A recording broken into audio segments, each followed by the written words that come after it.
안녕하십니까. 개교기념일 보강입니다.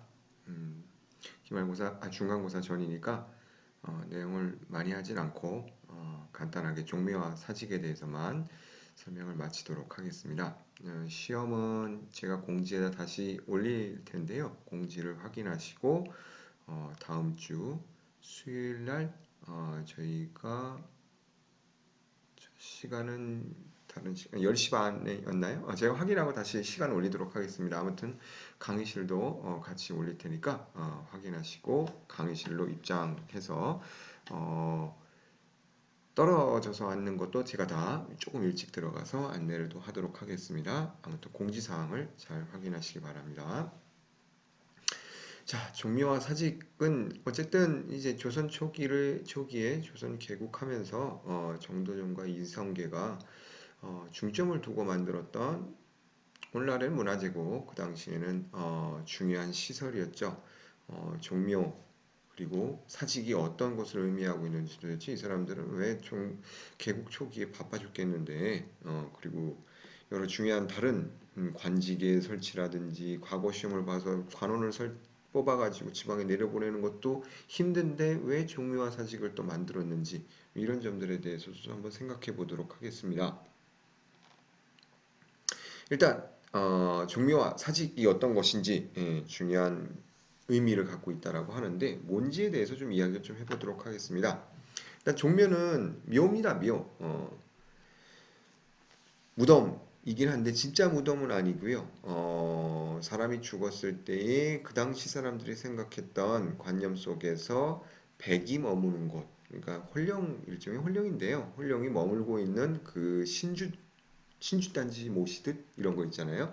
그 신주도 좀 이따 보여드릴 텐데요. 그 신주를 세워놓고 거기에 홀령이 머물고 있고 그 홀령은 중요한 우리나라의 임금이니까 아, 이 홀령이 머물고 있는 곳을 신성하게 그리고 잘 가꾸고 보존하고 잘 매년 소위 말하는 추석 때, 설날 때, 그 다음에 때에 맞춰서 제사를 잘 지내줘야 이 홀령들이 건강하게, 강령하게 잘 지내고 그 후손들도 잘 버틸 것이다. 잘 살 수 있을 것이다라고 생각을 해왔죠. 그러니까 되게 중요한 거예요. 사직은 뭐냐면은 사자는 토지의 신을 말하는 것이고요. 곡식의 신은 직입니다. 당시는 농업이 가장 중시되던 사회였었죠. 그러다 보니까 토지의 신과 곡식의 신에게 제사를 지내는 그 제단이라는 것은 왕 못지않게 중요한 시설이었습니다. 그래서 종묘는 궁의 왼쪽 좌묘, 사직은 궁궐의 오른쪽 우사라고 좌묘 우사가 주례의 고공기 궁궐을 만드는 법칙을 적어놓은 내역에 명확하게 적혀 있는 사항입니다. 이 종묘와 사직을 당시 사람들은 굉장히 중요시 여겼는데요. 왜 중요시 여겼을까요? 성리학적 이념에 의해서 만들어진 나라였었고 성리학적 이념에 따라서 선조들 그리고 토지의 신, 곡식의 신 이런 것들을 중요시 여기라라고 적혀 있었기 때문에 종묘와 사직을 만들어서 사람들에게 백성들에게 제사 지내는 모습을 보이고 이 임금들과 토지의 신이 중요하다라는 것을 시각적으로 보여주는 것이라고 이야기할 수가 있겠죠. 시각적으로 보여주는 것은 굉장히 중요하다라고 말씀을 드렸죠. 그래서 지방에서도 서울과 비슷하게 똑같게 궁궐을 만들어서 지방 사람들이 지방에선 수령들이 왕이겠구나라고 1년에 24번 한 달에 2번씩 산 임금에 대해서 무릎을 꿇도록 제사를 지내도록 한 것이죠. 이 제사에 참여하는 사람들은 지방의 유지들이었었고 유지들이 봤을 때 우리가 왕이라고 생각했었던 지방의 수령이 서울의 왕에게 산 사람의 위패에다가 놓고 절을 한단 말이죠. 우리 임금이 우리 지방 수령이 다가 아니라 더 높은 사람이 있구나 라고 생각을 하게끔 무릎을 꿇렸던 것이죠. 그러니까 제사라는 것은 기본적으로 어떤 홀령에 대해서 자신이 모시는 것에 대해서 예를 표하는 것이긴 하지만 보는 사람의 입장에서 보자면 신령한 그 제사를 지내는 대상에 대해서 경외심을 갖도록 만들어 줬던 것이죠. 그래서 종묘와 사직은 국왕을 가장 우선으로 지방의 호족들이 아니라 왕을 공경해라. 왕에게 모든 권력이 집중되어 있다. 라고 하는 사람들에게 종묘와 사직에서 지내는 제사는 이 사람들에게 굉장히 중요한 것이었고 왕이 살아있을 때 앉아있는 근정전 궁궐이라는 것은 굉장히 중요한 권위의 상징이었고 궁궐, 종묘와 사직 세트로 조선 초기의 사대부들, 조선 초기의 개국공신들에게는 중요한 장치였습니다. 유교윤리의 핵심은 삼강과 오륜이었습니다. 삼강과 오륜에 대해서는 따로 설명을 하지 않도록 하겠습니다. 대신 중요한 것은 뭐냐면 여기에 삼강과 오륜에서 강조했던 것은 뭐냐면 효와 충이었습니다. 윗 어른에 대해서 공경하라는 것이죠. 그 윗 가장 최고의 위에 있었던 어른은 바로 임금이었으니까요. 효의 실현, 윗 어른에 대해서 공경하는 어떤 구체적인 행동 강령이죠. 그 행동 강령은 제사라는 것으로 나타났습니다. 국가에서도 그럼 효를 실천하려면 어떻게 될까요? 돌아가신 왕에 대해서 매번 예를 표시해야 되겠죠. 적당한 예를 표시해야 되겠죠. 그 적당한 예를 표시하는 장소가 종묘였죠. 종묘는 가장 중요하게 간직하던 장소였습니다. 왕들이요.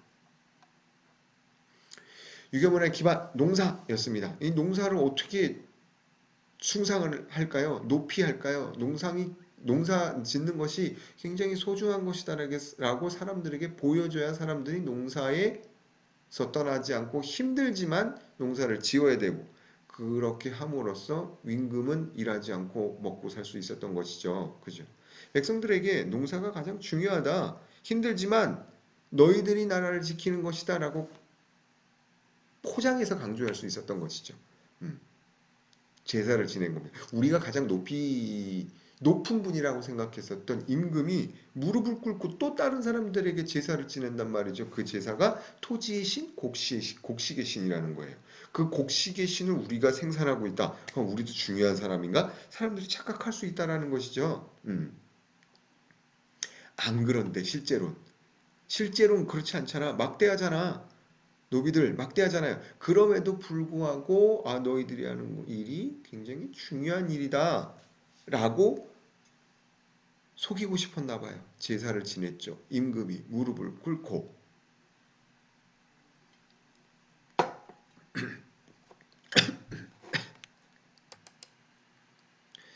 자, 그렇기 때문에 조선에서는 궁궐보다 먼저 종묘를 만들었습니다. 이성계의 4대조, 위로 4대조까지 할아버지 4대까지 모셔서 위패를 만들어 놓고 제사를 지냈습니다. 왜 제사를 지낸다고요?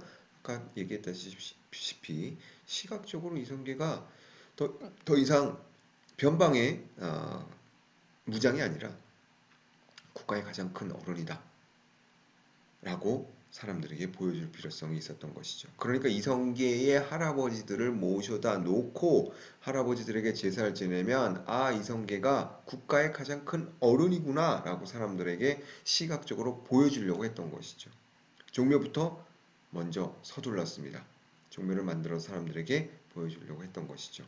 고려와 차별화를 위해서 또 이 종묘의 건축은 가장 중요했습니다. 지금 보시면 사진에서 보시는 것처럼 정면에서 왕이 자꾸 돌아가시는 왕이 늘어나게 되면 어떻게 될까요? 옆으로 한 칸 늘어나게 됩니다. 자꾸 딸꾹질이 나는데요. 멈추지 못하겠고 중간에 조금 나더라도 빨리 끝내도록 하겠습니다. 고려에서는 왕권보다는 누가 더 중요했었죠? 물론 왕이 중요했었긴 합니다만 지방에서는 지방의 호족들이 더 중요했었죠. 그러니까 고려에서는 종묘가 있더라도 그렇게 활성화되지 못했고 종묘를 세우지 못했던 것이죠. 국왕이라는 것이 가장 중요했었고 국왕이 가장 권위 있는 존재가 되어야 됐고 이성계부터 차근차근 만들어 나가기 시작을 했습니다. 그래서 국왕이 돌아가시면 장례 절차를 치르고 위패를 만들어서 종묘에 모시고 제사를 지내는 것으로서 매년 제사를 지내는 것으로서 국왕의 권위를 시각적으로 확립하는데 이용을 했습니다. 무엇의 설치로? 종묘의 설치로. 자, 국왕의 장례 절차를 한번 보도록 할까요? 기본적으로 왕이 죽은 다음에 새 왕이 즉위를 하는 것이 조선시대의 왕위 계승의 원칙이었습니다. 그런데 태조 같은 경우에는 왕이 그냥 물러났죠. 죽지 않고 그 다음 왕위에 올랐죠. 그러다 보니까 이 사람들은 뭐라고 불렀냐면 상왕이라고 불렀습니다. 상왕. 그래서 장례식과 즉위식이 동시에 벌어지지 않았지만 대부분의 왕은 장례식과 즉위식이 거의 동시에, 물론 한 4 내지 6일 정도 후에 즉위식이 열리긴 했지만 그 정도면 거의 동시에 열렸다고 볼 수 있겠죠. 장례가 왕이 돌아가시게 되면 내시가 왕의 옷을 입고 지붕에 올라가서 왕이 다시 돌아오기를 부르는 의식을 거행합니다. 근데 돌아올 리가 없겠죠. 돌아오는 의식을 거행하고 안 돌아오시는구나. 그럼 이제 돌아가신 게 확실하구나. 그래서 염을 한 후에 빈전 임시로 모시게 됩니다. 그리고 이 빈전에 모신 다음에 장례는 어쨌든 다 끝난 건 아니죠. 끝나지 않고 새 왕이 즉위를 하게 됩니다. 새 왕이 즉위하는 것은 경사이긴 합니다만 상사가 겹쳐 있었기 때문에, 전 왕이 돌아가셨기 때문에 마냥 좋아할 수만은 없었던 것이죠. 그래서 상당히 즉위식의 의식이 엄숙하고 경건한 가운데 진행되었다라고 알려져 있습니다. 어디에 보면 알 수 있을까요? 지금 보시는 이런 의식들은 모두 매뉴얼 형태로 남겼습니다. 그것이 바로 의궤라는 것인데요. 의식의 궤범, 의식의 세레머니 매뉴얼 정도가 될까요? 영어로 하면 세레머니 매뉴얼을 남겨서 훗날에 이런 행사를 치를 때 이 책을 보고 모든 것을 따라할 수 있도록 기록들을 남겼습니다. 이 기록들을 통해서 후대 왕들이 똑같이 선왕과 똑같이 벗어나지 않고 예식을 치를 수 있도록 해줬던 것이죠. 왕이 돌아가시게 되면 장례를 치르고 장례를 치른다면 아까 말씀드렸다시피 사람이 죽으면 혼은 하늘로 올라가서 사라져 버리지만 백은 땅으로 돌아간다라고 이야기를 했었죠. 백이 머무는 곳이 어디냐면 혼이 아니라 백입니다. 백, 제가 여기다 잘못 써놨는데 백이 기대고 의지하는 곳이 바로 이 신주입니다. 신주. 신격화된 거죠. 신격화된 것이고 어쨌든 왕이 여기에 머무르고 있다라고 사람들이 생각을 했던 것 같아요. 그래서 왕이라고 생각하고 여기다 제사를 지내는 것이죠. 그림에 보이는 것처럼 제사를 거행했던 겁니다. 근데 세상에서 지금 여러분들 특징적인 걸 좀 발견했을지 모르겠는데 왕이라도 이렇게 많은 제물을 진열하지 않았어요. 그렇죠. 왕이면은 한 360가지 정도 올려놨을 것 같은데 그렇지 않았다라는 것이죠. 그래서 요즘 명문가에서는 뭐 제사상에 몇 가지 안 올리는 것이 원칙이다라고 이렇게 알려져 있는데 제사상에 그렇게 많이 올리지 않는 것이 사실은 우리의 전통인 것 같습니다. 신주를 만들어 놓고 종묘 신주를 만들어 놓고 제사를 지냈던 것이죠. 자, 이렇게 제사를 지냈던 이유는 뭘까요? 지난 시간에 한번 이야기했었습니다만 동기가문론 혹은 설 이렇게 이야기를 하고 있는데요. 기가 동성상응, 이 얘기에서 잘 설명될 수 있을 것 같은데요. 동성, 같은 소리는 서로 응하고 같은 기가 빨린다, 기가 찬다, 기가 막힌다 할 때 그 다 기입니다. 같은 기는 서로 구한다. 서로 구한다라는 게 뭐예요? 서로 찾는다라는 얘기겠죠. 서로 떨어질까봐 이으려고 서로 구한다, 서로 찾는다라는 뜻이겠죠. 공자의 말씀에서 나온 것을 주역에서 인용한 것입니다. 여시춘추에는 이렇게 동기가문설을 설명하고 있습니다. 부모와 자식, 몸은 하나로 같이 하면서 형체만 둘로 나뉘어져 있고 기운은 하나로 하면서 숨만 달리신다. 이렇게 이야기를 하고 있습니다. 부모와 자식 간은 같은 기로서 설명한 것이죠. 같은 기니까 어떻게 한다? 서로 구한다. 마치 소리가 서로 감응하듯이. 이것은 이제 참고로 제가 가지고 온 건데요. 조선 후기에 무덤자리 다툼이 굉장히 많이 일어납니다. 동기가문설이라 그랬잖아요.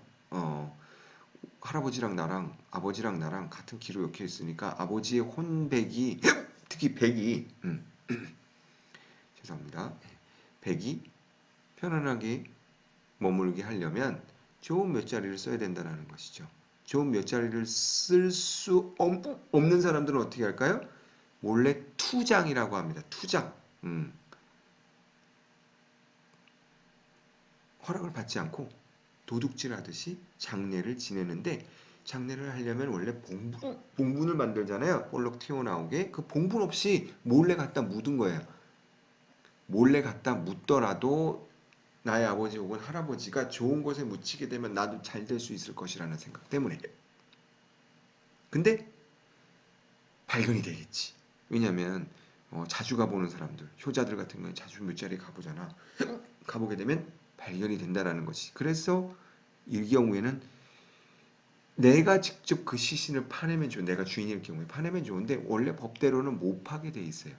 그래서 관에 소송을 해서 이기어서 관이 네 무덤이 너의 무덤이 아니니까 너의 조상을 다시 원 위치 시켜라, 파가라 라고 명령을 내려야만 내가 팔 수도 있고 그 사람이 파가게 할 수도 있었던 것이죠.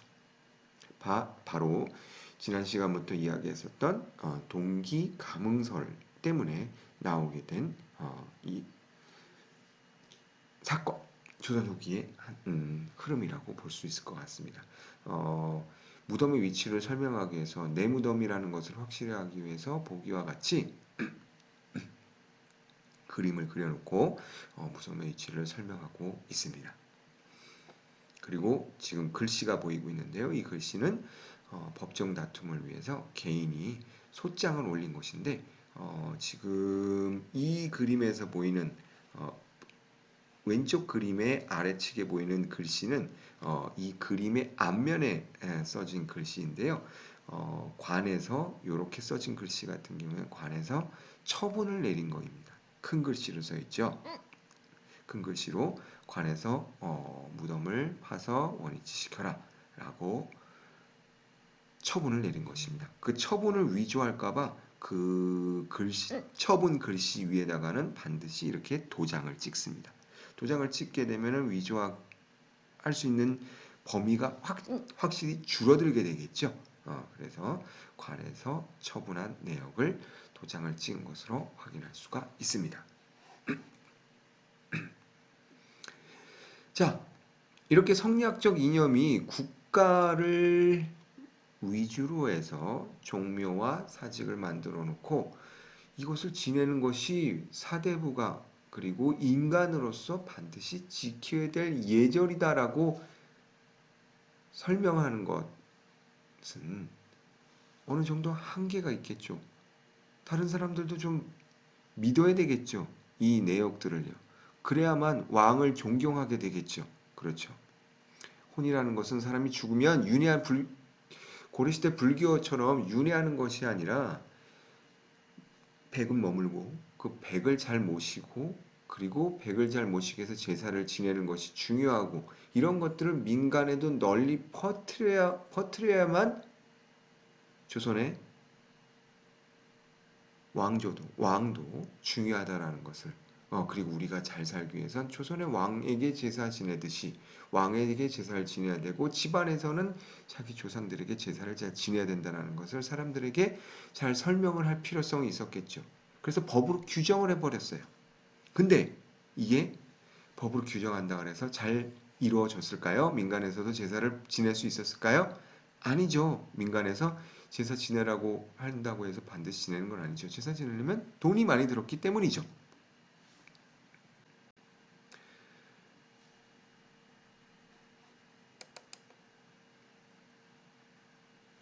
국가에서는 잘 지켜지지 않는 제사를 지내는 풍습에 대해서 강요하기 위해서 법 규정으로 정해버렸습니다.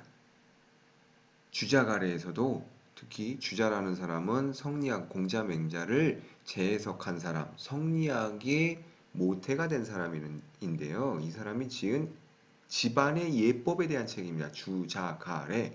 주자가래에도 가미와 사당이 등장한다. 그래서 특히나 불교에서 지내던 것이 유교에서는 제사다. 그리고 제사를 잘 지내려면 집안에 묘를 설치해 놓고 제사를 지내야 된다. 이것을 지내지 않은 사람들은 법적으로 파직시키고 강제로 규정해야 된다라고 정해버렸던 것이죠. 안 지내니까. 왜냐하면 국가에서 지내는 제사에 대해서 사대부들이나 백성들이 잘 받아들이지 않았기 때문에이에요. 처음에는 불교가 아직 널리 퍼져 있기 때문에. 그렇죠. 그래서 국가에서 제사를 집안에서도 잘 지내도록 종묘의 위대함을, 종묘를 보면서 사람들이 왕의 위대함을 깨닫게 하기 위해서는 집안에서 제사 지내는 풍습을 생활할 수밖에 없었다라는 것이죠. 근데 제사를 지내려면 돈이 들고 제물도 바쳐야 되고 뭐라도 차려야 될 거 아닙니까? 그러다 보니까 법적으로 규정을 했던 것이죠. 그래서 고위관직에 올랐던 사람들 같은 경우엔 제사를 지내는 것으로서 자기가 국가에 충성하고 있다, 법을 잘 지키고 있다라는 것을 보여주려고 했던 것 같아요. 조선 초기 이후에 조선이 개국한 이후에 100년, 200년이 흐르면서 소위 말하는 명문 가문들의 가옥에서는 제사를 상시적으로 지낼 수 있는 사당을 마련하게 됩니다. 조선 초기 가문에는 있을까요? 없어요. 조선 중기 이후에 명문 가문들에서 바로 이 가묘, 집안의 묘 혹은 사당이 발견됩니다. 여기에다가는 그러면 자기 조상들이 예를 들어서 19세기 말에 양반들 같은 경우에는 자기가 지내야 될 조상들만 한 열 몇 명 될 수도 있잖아. 그럼 1년 내내 제사만 지내다가 끝나게? 예. 종갓대 며느리는 죽어나잖아요. 그렇죠. 그래서 4대조만 지내라 그랬어요. 4대조. 이성계도 어떻게 지냈어요? 4대조만 지냈죠. 이성계도 4대조의 위패만 모시고 지냈습니다. 너희도 마찬가지로 백성들도 마찬가지로 4대조의 위패만 놓고 제사를 지내라 라고 했었죠. 만약에 4대조인데 4대조만 지내는데 너무너무 훌륭한 조상이 있어. 예를 들어서 내 조상님 가운데 이순신 장군이 계셔. 내가 만약에 이씨라면은 근데 이순신 장군 같은 경우는 나라를 구한 구국의 영웅이잖아. 4대조에 밀려서 제사를 안 지내게 될 수도 있지. 이런 경우에는 불천위라고 해서 안이불 옮길 천 자리 위에서 이분은 그냥 내내 제사를 지내. 4대조에서 밀리더라도 밀려나지 않고 그 가문에서 가장 훌륭한 조상이라고 해서 제사를 매번 지내게 되는 것이지. 이 사당 안에서. 이 사당 안에 그럼 뭐가 있을까? 역시 국가의 종묘와 같이 위패가 자리하고 있었지. 그럼 이 제사는 누가 지낼까? 저번 시간에 이야기했던 것처럼 맏아들이 지내라고 지정을 했어요. 여러 사람 보고 제사를 지내라 그러면 서로 미루게 되니까 맏아들에게 재산도 밀어주고 재산이 있으니까 제사를 잘 갖춰서 지내라라고 했던 것이지. 그래서 맏아들에게 재산을 몰아주는 풍습이 이 가묘가 생기면서 국가에서도 용인할 정도로 나타났던 것입니다. 자, 이것은 안동장씨 옥산종가 가묘인데요.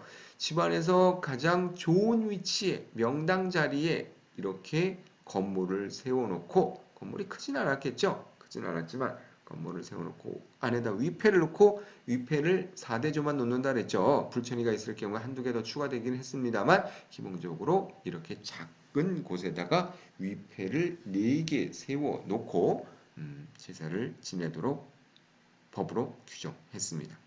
아까 이야기했죠. 주자가리의 첫머리에 등장하고 있습니다. 가묘와 사당, 성리학을 국시로 내세운 조선 초기에 성리학이 국가 이념이었기 때문에 주자가리에 나오는 것은 명확하게 지키려고 했었죠. 주자 가례를 안 지키면 안 되니까. 왜냐하면 성리학을 내세웠고 국왕이 국가의 가장 권력자, 호족이 아니라 권력자가 되려면 주자 가례를 철저하게 지켜야, 주자의 가르침, 성리학이라는 것을 철저하게 지켜야 되기 때문이죠. 너무 거부감을 가지니까 아까 이야기했던 것처럼 불교식의 제가 유교적 가묘로 바뀐 것이다 라고 사람들에게 이야기를 했죠. 잘 지키도록. 불교의 제사입니다. 태종대 성종대 법으로 규정을 했습니다. 가묘의 설치와 제사를 법적으로 규정하기 위해서요. 자, 제사를 지낸다는 것은 어떤 의미가 있는지 여러분들이 잘 와닿지 않을 것 같은데요. 우리 이성계가 종묘를 만들고 거기서 제사를 지냈던 것은 제후로서 제후의 자격으로서의 국왕에 대한 제사입니다. 하늘에 대한 제사는 누가 지낼 수 있을까요? 천자만이 지낼 수 있죠. 황제만이 지낼 수 있죠. 그렇죠? 그래서 대한제국 황제를 선포했을 1897년인가요? 대한제국을 선포하면서 비로소 우리나라는 하늘의 제사를 지낼 수가 있었습니다. 이성계가 지냈던 제사와 1897년 대한제국 고종 광무연호를 선포하면서부터 지낸 제사는 또 격이 달랐습니다. 그러니까 종묘에서 지내는 것 말고 또 다른 제단을 설치해야 되겠죠. 그렇죠? 그 제단이 뭐다? 환구단입니다. 환구단. 원구단이라고 이야기하시는 분도 계시고 실제로 환구단에 가보면 원구단이라고도 적혀 있는데요. 원구단이라고 주장하시는 분은 환구단은 당시 독립신문에서 맨 처음 이야기한 것밖에 기록에 없다. 나머지 기록은 다 원구단이라고 되어 있다. 그렇기 때문에 원구단이 맞다라고 이야기를 하시는데 일단은 가장 많이 나와 있고 사전에도 환구단으로 나와 있기 때문에 환구단이라는 이름으로 그냥 통일하도록 하겠습니다. 황제가 되면서 종묘에서 지내는 것은 의미가 없었던 것이죠. 하나 더 격이 높은 단을 설치하려고 했습니다. 그래서 설치한 것이 바로 환구단이었던 것이죠. 중화에게만 허락되었던 하늘의 통로였습니다. 명나라 황제만 이미 멸망했던 명나라 황제만 지낼 수 있었던 것이고 청나라가 명나라를 차지하면서 우리가 대신 소중화가 되면서 우리가 제사를 지내고 싶었긴 하지만 황제는 하나니까 하늘 아래 하나인데 우리가 제사를 지내다 걸리면 끝장나는 거죠. 그렇죠. 그랬기 때문에 우리나라는 제사를 지내지 못했는데 청나라가 몰락하면서 우리나라도 대한제국을 선포하고 하늘에 제사를 지내면서 우리가 황제국임을 선포했던 것이죠. 그러니까 제사라는 것 자체는 그까짓 거 안 지내면 뭐 어때가 아니라 그 사람들의 의식 속에는 제사를 어디다 지내느냐가 국가의 정체성 내지는 권력의 향방, 우리의 위치, 그리고 권력을 유지하기 위한 수단으로서 굉장히 중요한 역할을 했던 것이죠. 그러니까 아까 이야기했던 것처럼 처음에 궁궐보다도 종묘와 사직을 제일 먼저 설치했던 것이고요. 제사를 지내는 당사자가 제사를 지낼 수 있는 사람이 나다. 그 사람이 누구다? 조선의 왕이다. 라고 시각적으로 보여줬던 것이죠. 고려의 호족이 아니라. 그러면서 대한제국이 되면서는 황구단에서 대한제국 황제 고종 황제가 광무연호를 선포하고 제사를 지냈던 것입니다. 천하의 황제라는 의미가 부여되었던 것이죠. 자, 이거는 추가로 제가 가져온 것인데요. 아까 동기가문설에 의해서 지난 시간에도 설명했습니다만 마다들에게 재산이 몰아진다고 이야기를 했었죠. 지금 문서에서 보시면 아시겠지만 분재기라는 것이 재산을 나눠주는 문기입니다. 일남 돼 있죠. 지금 화살표 보시면요. 일남, 이남, 그 다음에 삼남 돼 있죠. 일남이 장남이죠. 장남에게 나눠주는 토지와 노비의 양이 조금 더 많아요. 이남보다, 삼남보다 많죠. 그렇죠. 이걸 통해서 조선 후기에 확실히 이건 거의 차이가 안 난다고도 볼 수 있는데 조선 후기 가게 되면 확실하게 차이가 납니다. 이 부분들이 조선에서 제사를 중시 여기는 풍토가 민간에까지 내려오면서 나타나게 된 현상이라고 이야기할 수가 있습니다. 자, 그리고 또 하나 이야기하고 싶은 거는 참고 자료인데요. 임금의 남면인데요. 제가 이걸 왜 갖고 왔냐 하면요. 성리학적 이념에 따라서 국가의 최고 권위자 왕이죠. 왕을 중심으로 모든 것을 서술하고 모든 제도도 만들어지고 굴러가고 운영되고 제사도 왕을 위한 어떻게 보면 보조장치에 해당되는 것이라고 할 수 있겠죠. 그렇죠. 국왕을 위한 시각적인 도움, 제사도 있지만 또 하나 모든 책, 서적, 그림에서 지도에서 왕을 중심으로 서술을 하고 있습니다. 그리고 있습니다. 왕은 남쪽을 보고 다스린다라고 알려져 있습니다. 이상적인 사회에서는요. 그래서 좌우가 바뀝니다. 지금 보시면 아시겠지만 이 도성 지도에서 위아래가 다 한 곳을 바라보고 있죠. 어딘가요? 왕을 중심으로 바라보고 있습니다. 왕의 시선에 의해서 지도가 그려지고 있습니다. 경상도도 경상남도와 북도로 요즘은 나눠져 있습니다만 옛날에는 경상좌도와 우도로 나뉘었거든요. 그 기준이 뭘까요? 왕의 시선이었습니다.